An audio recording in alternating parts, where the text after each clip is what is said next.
আজকের লেকচারে আমরা ম্যাথ ক্লাস নিয়ে কথা বলবো। জাভার মধ্যে একটা ইনবিল্ট আমাদের কিন্তু একটা ক্লাস রয়েছে। আমরা জানি জাভাতে আমরা সবই কিন্তু ক্লাস এবং অবজেক্টে ডিল করি। আইডিয়াগুলো আমাদের আশা করি মোটামুটি আমাদের ক্লিয়ার আছে। এই হিসাবে আমাদের টোটাল 33 খানা আগের বেসিক যে জাভার কিন্তু ভিডিও কিন্তু অলরেডি চলে এসছে আমাদের প্লেলিস্টে। Computer application for class 9 and 10 এর প্লেলিস্টে আমাদের সব চলে এসছে। এটা আমাদের 34 নম্বর ভিডিও তোমরা ধরতে পারো। সেই সূত্রে আমরা এই ভিডিওতে আমরা একটা ইনবিল্ট ক্লাস তোমাদের সিলেবাসে রয়েছে, ফ্রম ক্লাস 9 এও রয়েছে, প্লাস তোমার 10 এর কিন্তু বোর্ডসও। এটা কিন্তু খুব ইম্পর্টেন্ট, এটা নিয়ে তোমাদের অনেক প্রশ্ন আসবে। তো এই সূত্রে দাঁড়িয়ে এখান থেকে অনেক প্রশ্ন তোমরা পাবে, মোটামুটি 4-5 নম্বরের প্রশ্ন। এবং প্রোগ্রাম করতে গেলে তো এটা লাগবেই। যখনই আমরা কোনো ফুল ফ্লেজেড প্রোগ্রামিং করব তখন কিন্তু এই ক্লাসের সাহায্য কিন্তু লাগবেই। তো সেই সূত্রে গেলে খুবই ইম্পর্টেন্ট এটা লেকচার। মনোযোগ দিয়ে ভালো করে দেখো, তোমাদের কনসেপ্টগুলো কিন্তু সব হুড়ুর করে আমি ক্লিয়ার করে দেবো। আর যেই ফাংশনসগুলো এখানে রেখেছি, তো সেই ফাংশনসগুলোই তোমাদের সিলেবাসে আছে। সেই সূত্রেই আমি রেখেছি। এগুলোকে খুব ডেফিনেটলি জানতে হবে, এর কনসেপ্টটা কি এবং কিভাবে কাজ করে, তাহলেই তোমরা কিন্তু গুড টু গো। তাহলে এইটা একটু কথা বলি। তাহলে আমাদের যে জাভার মধ্যে জাভা বলে একটা ফোল্ডার, তোমাদের প্রথম দিনই বলেছিলাম যখন আমরা প্যাকেজের ব্যাপারে কথা বলেছিলাম বা লাইব্রেরিজ ব্যাপারে কথা বলেছিলাম, আমাদের একটা ভিডিও আছে জাভা লাইব্রেরিজ কনসেপ্টে আমাদের ভিডিও রয়েছে। তো সেই সূত্রে এটা কিন্তু একটা জাভা লাইব্রেরি বলতে গেলে একটা ফোল্ডার। ফোল্ডারের মধ্যে অজস্র আমাদের সাব ফোল্ডার্স রয়েছে, তার মধ্যে অজস্র ক্লাস আছে। যখন আমি এটা সফটওয়্যার ইনস্টল করি তখন ওই ক্লাসগুলো কিন্তু ওই সফটওয়্যারের মধ্যে থেকেই আমরা পেয়ে গেছি। তো আমাদের একটা গ্লোবাল ফোল্ডার আছে যার নাম হচ্ছে java.lang। গ্লোবাল কথাটার মানে কি? গ্লোবাল কথাটার ভালো করে মানে ক্লিয়ার করো যে কম্পাইলারকে আলাদা করে বলে দিতে হয় না। এই যে আমাদের যে ফোল্ডারটা আছে java.lang, কম্পাইলার বাই ডিফল্ট এই ফোল্ডারটার কিন্তু অ্যাক্সেস পেয়ে যায়। তো সেই সূত্রে দাঁড়িয়ে কম্পাইলারকে আলাদা করে বলতে হয় না যে এই ফোল্ডারের মধ্যে এই ক্লাসটাকে আমার দরকার। তো এটা বাই ডিফল্ট না লিখলেও হবে। তো যখনই আমরা এই কিছু না লিখে যদি আমরা এই ম্যাথ বলে যে ক্লাসটা রয়েছে, ক্লাস মানে কি? একটা প্রোগ্রাম। ক্লাস মানেই ধরে নাও একটা ম্যাথ, এরকম লেখা আছে ম্যাথ ডট ক্লাস, মানে ওয়ান কাইন্ড অফ কি ম্যাথ ডট জাভাকে কম্পাইল করেই ম্যাথ ডট ক্লাস পেয়েছি। তাহলে এটা ওয়ান কাইন্ড অফ কি একটা প্রোগ্রাম। এটা কিনা java.lang বলে একটা জাভা বলে একটা ফোল্ডার রয়েছে। আমি যদি বলি এটা জাভা বলে একটা ফোল্ডার রয়েছে, তার মধ্যে ল্যাং বলে একটা ফোল্ডার রয়েছে, lang। তার মধ্যে অজস্র এরকম ডট ক্লাস ফাইল আছে। আমি বলেছিলাম এইগুলো ডট ক্লাস ফাইল, তার মধ্যেই একটা ফাইল হচ্ছে ধরে নাও এই ম্যাথ ডট ক্লাস বলে। ভালো কথা। তো সেই সূত্রে দাঁড়িয়ে এই ক্লাসের মধ্যে অজস্র ফাংশনস লেখা আছে। কিরকম ফাংশন? এটা ম্যাথামেটিক্যাল ফাংশন। আমাদের অ্যাকচুয়ালি ম্যাথ ডট ক্লাসে অনেক ফাংশন হয়, বাট তোমাদের সিলেবাসে যেটুকু আছে আমি সেখানে সেইটুকুই আমি কিন্তু এই ভিডিওতে কথা বলবো। যদি তোমাদের আরো জানতে হয়, মনে হয় যে আরো ডিটেলসে জানবো, সিলেবাসের বাইরে পড়াশোনা করবো, দেখো পড়াশোনা করার জন্য কোনো সিলেবাস বলে কোনো জিনিস দরকার পড়ে না। যদি মনে হয় করতে পারো, যে কোনো ওয়েবসাইট W3 স্কুল বলতে পারো, Geek4Geeks বলতে পারো, গিয়ে তোমরা ওখান থেকে দেখতে পারো। যদি বইতে পাবে না, বইতে এইগুলোই থাকবে, এর বাইরে থাকবে না। তো সেই সূত্রে তোমরা কিন্তু ওয়েবসাইটে গিয়ে ভিজিট করে জিনিসগুলো একবার দেখতে পারো। তো যেই সূত্রে দাঁড়িয়ে আমাদের অজস্র ফাংশন আছে, অনেকগুলো 30, 35, 40 খানা মোস্ট প্রবলেম ফাংশন আছে। প্রত্যেক আপডেটে নতুন নতুন ফাংশন ইনক্লুড হচ্ছে। তো সেই সূত্রে দাঁড়িয়ে আমাদের কিছু স্পেসিফিক যে ফাংশনস গুলো নিয়ে কিন্তু এই ভিডিওতে কথা বলবো। যেরকম ফার্স্ট যে ফাংশন তোমরা দেখতে পাচ্ছ, এর উপরে লিখেছি ফাংশন বা method available on math class. কতগুলো ফাংশনস বা মেথড আছে যেগুলো আমাদের সিলেবাসে, সেগুলো নিয়ে কথা বলবো। প্রথম যে ফাংশনটা দেখতে পাচ্ছ যেটা কিনা পাও ফাংশন। দেখো এই জিনিসগুলোর প্রোগ্রাম তোমরা চট করে কি বসে করতে পারবে না বলে এগুলো হচ্ছে একটা হেল্পিং ফাংশন। মানে হচ্ছে আমাদের কাজকে সাহায্য করার জন্য এই জিনিসগুলো অলরেডি তৈরি করা আছে।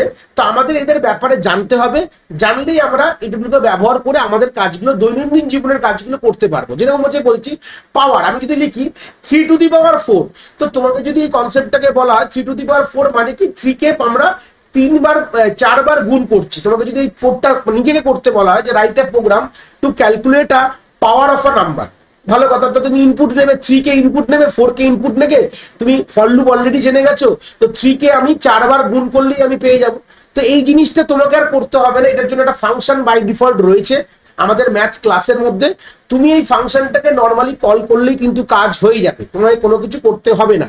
কি বললাম, ক্লিয়ার হয়েছে? তো সেই সূত্রে আমাদের এখানে কি করতে হবে, যা সেখান থেকে আইডিয়াটা আমরা নেবো। যে পাওয়ার বলে যে ফাংশন দেখতে পাচ্ছ, এই ফাংশনটা ফার্স্ট কথা তোমার জানতে হবে এই ফাংশনটা কি দেয়। দেখো যে কোনো ফাংশন কিছু জিনিস তোমার থেকে নেবে, তার বিনিময়ে তোমাকে কিছু দেবে। আমরা যখন ফাংশন পড়বো এর পরের লেকচারসে, মানে এরপর আমরা 1 ডাইমেনশন অ্যারে, তারপর 2 ডাইমেনশন অ্যারে পড়বো, তারপরে আমরা ফাংশনের ব্যাপারে আমরা ডিটেলসে পড়াশোনা করবো। জাস্ট এখান থেকে এইটুকুনি একটা জিনিস জেনে নাও যে এই যে পাওয়ার ফাংশনটা, এই যে ফাংশন বলে গল্পটা, ফাংশন আমি যদি একটু ড্রয়িং করে দেখাই তোমাদের, ধরে নাও এটা একটা পাওয়ার ফাংশন। যে কোনো ফাংশন হতে পারে, সে পাওয়ার ফাংশন বলে কোনো কথা না। যে কোনো ফাংশনের কাজ কি, সে কিছু জিনিস ইনপুট নেয়, ঠিক আছে, অ্যাজ আ ইনপুট কিছু জিনিস নেয়, তার বিনিময়ে কিছু আউটপুট দেয়। ক্লিয়ার হয়েছে? মানে ফাংশন কথাটার মানে হচ্ছে যে তোমার কোনো কাজ, আমি কোনো কাজ করব, তবে ওই জন্যই তাকে বানানো হয়েছে। কথাটা ক্লিয়ার হয়েছে? যে তাকে একটা নির্দিষ্ট কাজের জন্যই কিন্তু বানানো হয়েছে। তো সেই সূত্রে দাঁড়িয়ে তাহলে এই যে পাওয়ার ফাংশনের কাজ হচ্ছে পাওয়ার করা, মানে কোনো একটি নাম্বারের পাওয়ার করে দাও। তো সেই সূত্রে দাঁড়িয়ে তাহলে ফাংশন কিরকম, জেনারেল স্ট্রাকচার ফাংশনের কিরকম হয়, যে কোনো একটি ইনপুট নেবে, তার বিনিময়ে সেই ইনপুটটাকে প্রসেসিং করাবে। ঠিক আছে, এটা কি করলো, গোল যে করলাম, এটা প্রসেসিং বলানো হয়। প্রসেসিং করিয়ে তার বিনিময়ে একটি আউটপুট দেবে। এরকম ধরনের ফাংশন কিন্তু ইন জেনারেল যে কোনো জায়গায় আমরা দেখবো পরবর্তীকালে গিয়ে। তো সেই সূত্রে গেলে এই পাওয়ার ফাংশনের কাজটা কি, যেটা আমি অলরেডি বলেছি, পাওয়ার ফাংশনের কাজ হচ্ছে আমাদের কোনো একটি নাম্বারের পাওয়ার করা। কিভাবে লিখি দেখে নাও। পাওয়ারের মধ্যে এরকম দুটো আমাদের অ্যাজ এ ইনপুটে এখানে প্যারামিটার দিতে হয়। এই প্যারামিটার কথাটা হয়তো তোমরা জানো না, প্যারামিটারটা কি জিনিস জাস্ট বলে দিই। এখানে ধরে নাও দুটো তোমাকে ভ্যালু প্রোভাইড করতে হয়, ঠিক আছে। ফার্স্ট যে ভ্যালুটা কি বলছে, কার পেজে 3 টু দি পাওয়ার 4, ধরুন আমি লিখেছি 3 টু দি পাওয়ার 4, বা 3 টু দি পাওয়ার 4 না লিখে আমি ধরুন এটা একটু বেশি বড় হয়ে যাবে, মুখোমুখি করতে পারবো না, 5 টু দি পাওয়ার 3 দিই, ঠিক আছে। তাহলে এখানে 5টা কি, যে নাম্বারটার কিউব করবে, এই 5টা তুমি এখানে বসাবে। আর এই যে মাথায় যে পাওয়ারটা, এই যে 3 করবো, মানে 5-এর 3 গুণ করছি, মানে পাওয়ার করছি, 5-এর পাওয়ার করছি 3 দিয়ে, 5 টু দি পাওয়ার 3। তাহলে 5টা প্রথম জায়গায় বসাবে ভ্যালুতে, আর 3টা তুমি তোমার পরের জায়গায় বসাবে। বুঝতে পেরেছো? তাহলে পাওয়ার ফাংশন কিভাবে কাজ হচ্ছে, পাওয়ারের ফার্স্ট যে প্যারামিটারে তুমি 5 বসালে, মানে 5-এর পাওয়ার করছো, কত পাওয়ার করছো, 3 পাওয়ার করছো, 5 টু দি পাওয়ার 3। তাহলে 5টা বসবে ফার্স্ট পজিশনে, বসবে, এটা ফার্স্ট পজিশন ধরো, এটাকে ধরো না সেকেন্ড পজিশন। সেকেন্ড পজিশনে তোমরা 3 বসাবে। আর এই যে কমা দিয়ে দিলাম, এই হচ্ছে আমাদের ফাংশনে, এটা কোনখানে ইনপুট বলা হয়। তোমরা এই জায়গায় যা লিখবে এটা হচ্ছে ফাংশনের ইনপুট। এইবার ফাংশন কি করবে, এটাকে প্রসেসিং করাবে, করিয়ে কত অ্যান্সার পাবে, কাজ করালো। ও ভেতরে কিছু কোড লেখা আছে আমরা জানি না, পাওয়ার ফাংশনের ভেতরে আমাদের কোড এরকম লেখা রয়েছে, সেটা আমাদের মাথা ব্যথার দরকার নেই, সেটা আমাদের ঢোকার দরকার নেই, ও অটোমেটিক ওই কাজটা করে দেবে। কোনো অটোমেটিক কোনদিন করে না, ভেতরে তার কোড লেখা রয়েছে। তো সেই সূত্রে গেলে সেই কোডটাকে প্রসেস করিয়ে কাজটা করে আমাদের 125 অ্যাজ আ আউটপুট কিন্তু প্রোভাইড করবে। এবার বড় প্রশ্ন হয়ে যাবে, এই যে 125টা আমাদের কিন্তু পাওয়ার ফাংশন সবসময় যে আউটপুটটা দেয় সেটা কিন্তু ডাবলে দেয়, ঠিক আছে, ডাবল ডেটা টাইপে দেয়। সেই সূত্রে আউটপুট হয়ে যাবে 5 টু দি পাওয়ার 3 হচ্ছে 125.0। বলে রাখলাম, খুব ইম্পর্টেন্ট কথা, কোন ফাংশন কিরকম রিটার্ন টাইপ, এটা কিন্তু আমাদের জানা খুব দরকার। তো সেই সূত্রে গেলে পাওয়ার ফাংশনে প্রথম প্যারামিটারে যে নাম্বারটার, আর সেকেন্ড প্যারামিটারে কতটা পাওয়ার করব, তাহলে 5 টু দি পাওয়ার 3, তাহলে 5 হবে ফার্স্ট প্যারামিটার আর 3 হবে সেকেন্ড প্যারামিটার। সেই সূত্রে গেলে 5 টু দি পাওয়ার 3 করলে 125 আসবে। তো 125 কিন্তু ইন্টিজারে আসবে না, it will be a double value. বুঝতে পেরেছো? নেক্সট হচ্ছে আমাদের স্কোয়ার, এসকিউআরটি, স্কোয়ার না, এটাকে বলা হয় এসকিউআরটি ফাংশন। এসকিউআরটি কি করে, স্কোয়ার রুট করে। এই যে যদি লিখি, ধরে নাও আমি 25 লিখে আউটপুটে কি পাবো, আমাদের 5 পাবো। তাহলে এইটাই কিন্তু এসকিউআরটির কাজ। দেখো স্কোয়ার রুটের একটা কোড লেখা অনেকটা ডিফিকাল্ট আমাদের জন্য, আমাদের এই বয়সে দাঁড়িয়ে। তো সেই সূত্রে গেলে আমাদের হেল্পিং করার জন্য এই জাভা ডট ক্লাসের মধ্যে, মানে ম্যাথ ডট ক্লাসের মধ্যে আমাদের ম্যাথ বলে যে ক্লাসটা রয়েছে, তো তার মধ্যে এসকিউআরটিটা বাই ডিফল্ট ওরা বানিয়ে দিয়েছে আমাদের। আমরা জাস্ট কি করব, এটাকে ব্যবহার করা শিখবো। তাহলে এসকিউআরটি ফাংশনটা আমরা কল করতে পারি, এবং তার মধ্যে ধরুন আমি 25, যেটা যার স্কোয়ার করতে হবে সেই নাম্বারটা আমাদের এখানে প্রোভাইড করব। তার বিনিময়ে আমাদের আউটপুট কি আসবে, এটাও কিন্তু ডাবলে আউটপুট দেয়, মাথায় রাখবে, ইন্টিজারে দেয় না। তো ডাবলে আউটপুট কি আসবে, 5.0 কিন্তু আমাদের চলে আসবে। ব্যাপারটা ক্লিয়ার হয়েছে? তো আমাদের স্কিউআরটির কাজ বুঝে গেলাম, আমাদের স্কোয়ার রুট করে, এরকম সিবিআরটি, এটা কিন্তু স্কোয়ার রুট আমি বলে দিয়েছি। সিবিআরটিকে বলা হয় কিউব রুট বলা হয়। কিউব রুট আমরা অলরেডি ম্যাথস এগুলো করেছি। কিউব রুটে কি হবে, আমি যদি 125 এর কিউব রুট করি আমাদের অ্যান্সার পাবো কিন্তু 5। তো সেই সূত্রে সিবিআরটিও একই রকম, মানে এসকিউআরটির মতন। সিবিআরটির মধ্যে যদি আমি লিখি 125, মানে যার কিউব রুট করব তার বিনিময়ে যে ভ্যালুটা পাবো এটাও কিন্তু ডাবলে পাবো, মাথায় রাখবে, ডাবলে আউটপুট হবে তোমার 5.0, তুমি কিন্তু এখানে পেয়ে যাবে। খুব ইম্পর্টেন্ট কনসেপ্ট গুলো ক্লিয়ার করে দিচ্ছি, কিভাবে ফাংশনস গুলো কিভাবে কাজ করে। এবার হচ্ছে আমাদের সিল ভ্যালু। সিল কথাটার মানে কি, সিল মানে আমরা কত কনসেপ্ট বলে দিই। আমরা যখনই কোনো ডেসিমাল মানে পয়েন্টওয়ালা কোনো কথা বলি, ধরুন 5.3, ঠিক আছে, বা 5.3 এরকম ডেসিমাল ভ্যালুর কথা যদি বলি, তাহলে এর যদি রাউন্ড করাতে হয়, রাউন্ড, ফ্লোর, সিল, এই তিনটে কিন্তু ভাই ভাই ফাংশন। কি করছে এটা, কি করে তোমাদের আপারতে নিয়ে চলে যায়, মানে 5.3 ধরে নাও দুটো জিনিস হয়, মানে 5 এবং 6 মধ্যে লাই করছে, ঠিক আছে। যদি আমি এইভাবে ভাবি এটা নিচে হয়ে গেল, তা আমাদের যদি নর্মালি ভাবি ওপরে ধরে নাও 6 আছে, নিচে ধরে নাও 5 আছে, ধরে নাও এটা আমাদের মাটি, এটা হচ্ছে আমাদের ছাদ, ঠিক আছে। তাহলে উপরে হচ্ছে তোমার 5.3 এর উপরের ভ্যালুটা কি 6 ধরে নাও, আর এটা তোমার নিচের ভ্যালুটা কি তোমার এখানে 5 ধরে নাও। তো সেই সূত্রে দাঁড়িয়ে 5.3 যে ভ্যালুটা আছে, আমি যদি সিলের মধ্যে পাস করি, মানে সিল ব্র্যাকেটে আমাদের 5.3 যদি লিখি, আমাদের কি করবে, সিল মানে সবসময় সিলিং ভ্যালু, মানে ওপরেরটা। সিল মানেই হচ্ছে সিলিং ভ্যালু, মাথায় রাখবে, মানে ওপরেরটা, ও আপার, আপার বা গ্রেটার বলতে পারো, আপার। তো সেই সূত্রে গেলে এর ওপরে কি নিয়ারেস্ট হোল নাম্বারে যদি ভাবো, তাহলে সিলের ভ্যালু 6 হয়ে যাবে, কিন্তু এটা কিন্তু ডেসিমালে আউটপুট দেয়, এই সরি ডাবলে আউটপুট দেয়। তো সেই সূত্রে ভ্যালু তোমরা পাবে 6.0, বুঝতে পেরেছো। ডাবল রিটার্ন করে, ডাবল ভ্যালু রিটার্ন করে, অ্যাকচুয়ালি 6 মানে তার উপরে ভ্যালুটা হয়ে যাবে তোমার, যাই থাক 5.3 থাক কি 5.9 থাক কি 5.1 থাক, তুমি যখনই পয়েন্টে কিছু লিখবে তার সিল লেখা মানেই তার উপরে ভ্যালুটা তুমি পেয়ে যাবে, ঠিক আছে। তাহলে ফ্লোর কি করে বুঝতে পারছি, তার নিচেরটা চলে আসবে। তুমি এখানে 5.3 দিলেও বা তোমার কি আসবে, ডাবলে আউটপুট আসবে, আর কি চলে আসবে তোমার 5 চলে আসবে। তাহলে আমি যদি এখানে 5.9ও দিতাম, তাহলেও কিন্তু আউটপুট কিন্তু 5.0 আসতো, মানে ডাবল মানে 5.0 মাথায় রাখবে, সবসময় ডাবল মানে 0.0 থাকবে, যদি পয়েন্টের কোনো পোর্শন না থাকে 0.0টা কিন্তু এখানে লিখতেই হবে। এটা কিন্তু ইম্পর্টেন্ট, আউটপুট বেস প্রশ্ন কিন্তু তোমাদের এটা দিয়ে অনেকবার দেবে, তোমাদের কিন্তু এই জিনিসগুলো ওইভাবেই কিন্তু জিনিসটা তোমাদের করতে হবে। জিনিসটা ক্লিয়ার হয়ে গেছে। আমরা মোটামুটি বুঝে গেছি যে ফ্লোরের কাজ কি। ফ্লোর হচ্ছে কি করে আমাদের নিচের দিকে নামিয়ে নেয়, লোয়ার ভ্যালুটা দিয়ে দেয়, ঠিক আছে। এবার রাউন্ড কি করে, রাউন্ড তো অলরেডি তোমরা জানো, ছোটবেলা থেকে প্রচুর রাউন্ড পড়েছো। রাউন্ড তোমার হিসাবে কাজ করে, যদি তোমার 0.5 এর থেকে গ্রেটার হলে 0.5 বা 0.5 এর থেকে বড় যদি হয়, তখন তোমাকে তার পরের নাম্বারে নিয়ে যায়, আর ছোট হলে 0.5 থেকে ছোট হলে তার আগের নাম্বারে। যদি আমি লিখি রাউন্ড, যদি আমি এখানে লিখতাম 5.6, তাহলে আউটপুট কি হতো, ইন্টিজারে আউটপুট দেয়, খুব ইম্পর্টেন্ট কথা। তাহলে কত আসবে তোমার, এটা এই সূত্রে তোমার পরেরটা চলে আসবে 6 চলে আসবে। যদি এখানে তোমরা কেউ দিত এই 5.2 দিত, তাহলে আউটপুট কত আসতো, 5 আসতো। আর এটা কিন্তু ইন্টিজারে দেয়, ভালো কথা মাথায় রাখবে।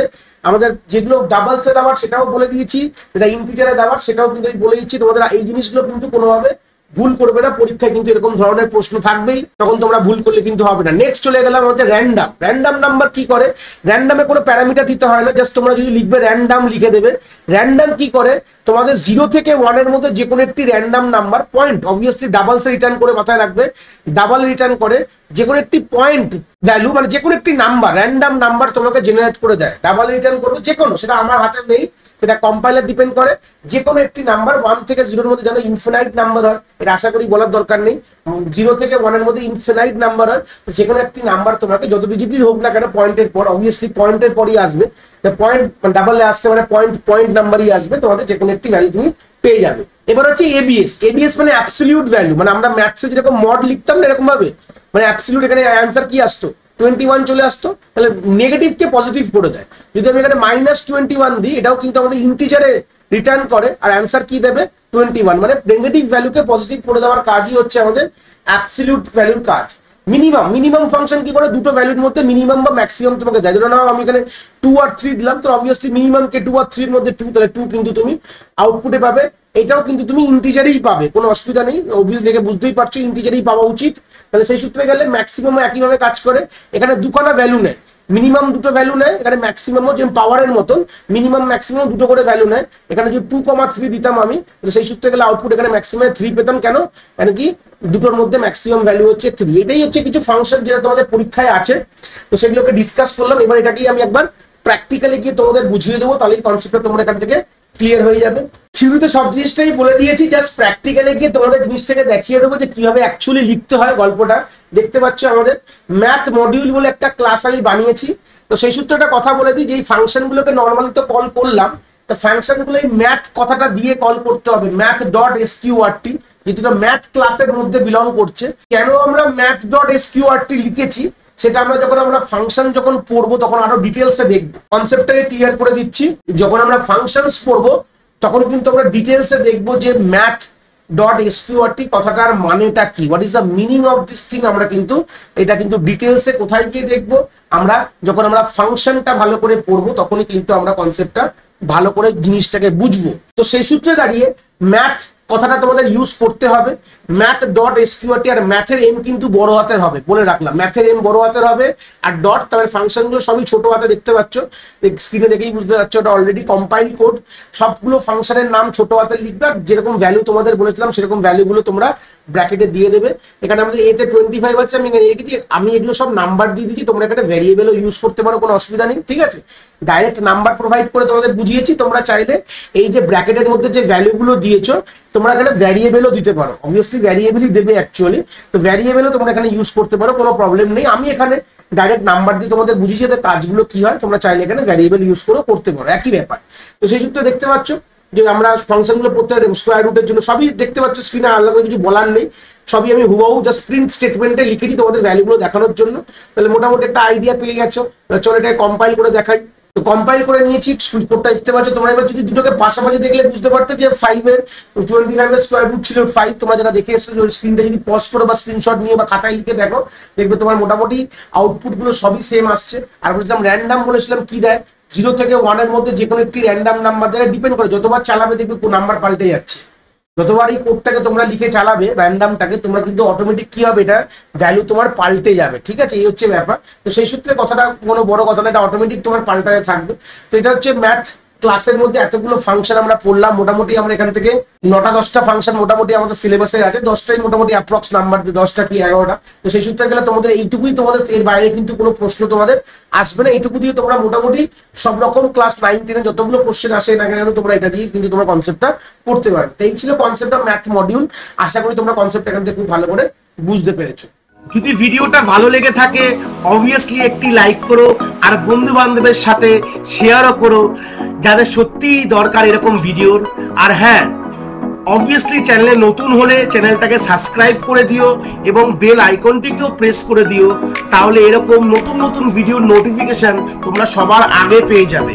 তোমাদের এক একটি লাইকে আমি অনেকটি মোটিভেশন পাই, আমি ফিউচারে এরকম ভিডিও আরো তোমাদের যেগুলো দরকার আমি অবভিয়াসলি নিয়ে আসার প্রচেষ্টা রাখি। তোমাদের যদি কোথাও কোনো ডাউটস হয় তাহলে ভিডিওর কমেন্ট সেকশনে অবভিয়াসলি আমাদের জানাতে পারো, আমি সেইগুলোর সমাধান অবভিয়াসলি করার চেষ্টা করব। তোমাদের যদি মনে হয় স্পেশাল কোনো টপিক আছে যেটা নিয়ে ভিডিও বানালে তোমাদের সুবিধা হবে, সেটাও তোমরা আমায় জানাতে পারো এই ভিডিওর কমেন্ট সেকশনে লিখে। অবভিয়াসলি চেষ্টা করব ফিউচারে সেই টপিকগুলোকে নিয়ে ভিডিও বানানোর কথা। সবাই ভালো থেকো, আর হ্যাঁ, আবার দেখা হচ্ছে নতুন একটি ভিডিওর সাথে।